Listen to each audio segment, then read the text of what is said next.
Welcome to the Rim Break Rodeo. We hope this video helps. In this video, I will show you how to make beautiful brick stitch earrings. First, let's gather our materials. You'll need a good quality beading thread, like Fireline in a 6-bound test, and a size 10 or 12 beading needle.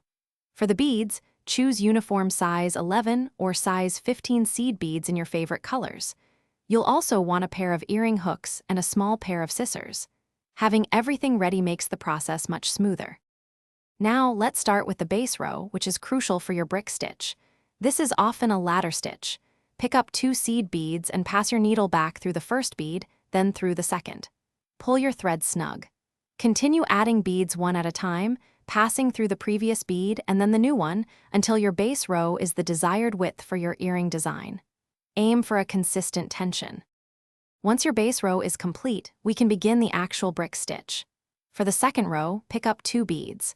Pass your needle under the thread bridge between the first 2 beads of the previous row.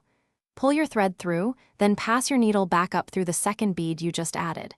For subsequent beads, pick up 1 bead, go under the next thread bridge, and back up through the bead you just added. This creates the staggered brick pattern. Finally, let's finish your beautiful brick stitch earring. Once your design is complete, weave your working thread back through several beads, changing direction a few times to secure it.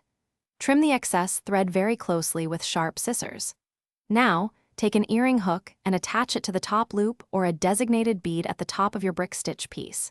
Repeat these steps for the second earring, and you'll have a stunning handmade pair ready to wear or gift. Thanks for watching. Consider subscribing if we helped you.